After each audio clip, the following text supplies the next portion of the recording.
এই ফোনটা হচ্ছে স্যামসাং এর একটি দামি ফ্ল্যাগশিপ ফোন, তাই না? কিন্তু এটা আসছে আমার কাছে স্ক্রিন লক কাটার পরে তো একটা লক থাকবে না? ওটার নাম কি? এফআরপি। এটা কিন্তু একটা দোকানদারের ফোন, এটা দোকানদারে দিয়ে গেছে কারণ সে প্রসেসটা জানে না।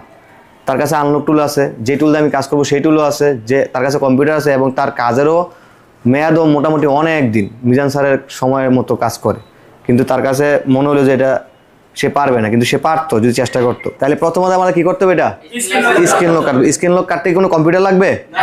রিকভারি মোডে দিয়ে স্ক্রিন লক রিমুভ করা যায়, তাই না? এখন একটা কেবলও তো লাগতে পারে না?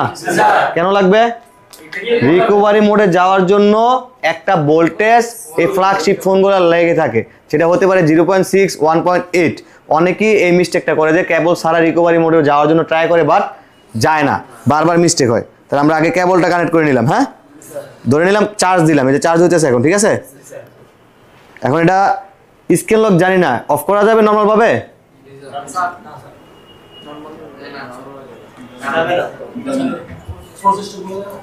স্ক্রিন লক ছাড়া কি নর্মাল মোডে অফ হয়?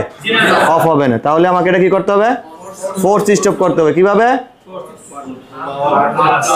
ডাউন, তিনটা একসাথে দিলেও হবে, অথবা ডাউন আর পাওয়ার দিলেও হবে। আসছে রিকভারি মোড। এখানে আমরা কি করার জন্য আসছি? শুধু স্ক্রিন লকটা রিমুভ করা লাগে আসছি, তাই না? এখানে লেখা আছে ছোট করে, এই যে web data factory reset. Factory reset করলেই তো আমাদের স্ক্রিন লক রিমুভ হবে না? ওয়েব ডাটা রিমুভ করলেই স্ক্রিন লক চলে যাবে। এই যে ফ্যাক্টরি রিসেট, এখানে লেখা হচ্ছে ওয়েব ডাটা কমপ্লিট। তাহলে কি করবো? রিবোট দিব না? রিবোট সিস্টেম শেষ। এই হচ্ছে স্ক্রিন লকের কাহিনী শেষ। আসছে এই যে লোগোটা আসছে বা কালারিং ওয়েলকাম যে স্ক্রিনটা আসছে না, হ্যালো স্ক্রিনটা, এটা কিন্তু অ্যান্ড্রয়েড ভার্সন 15। কত? Android version 15।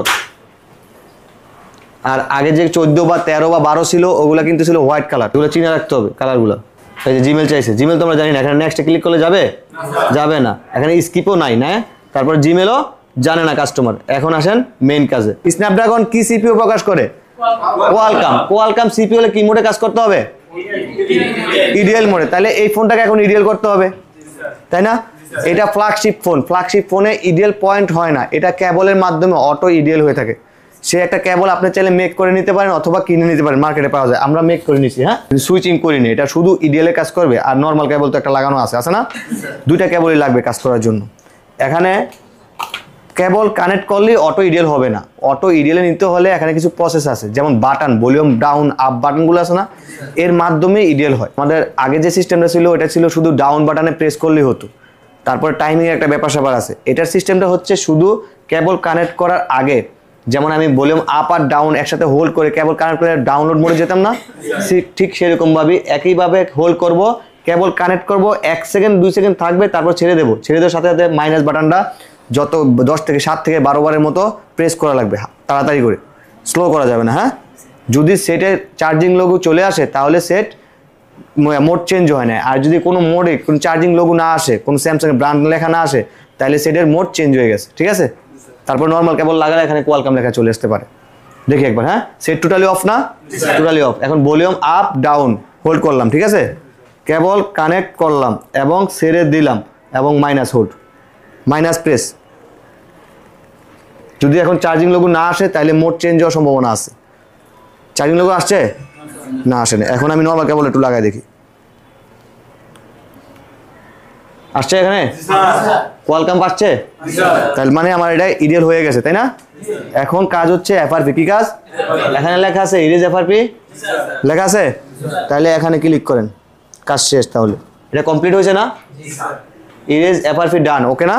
ফোনও কিন্তু রিবোট নিচ্ছে, এখন রিবোটিং লেখা হচ্ছে না, ফোন কিন্তু রিবোট নিয়ে চালু হইতেছে। যে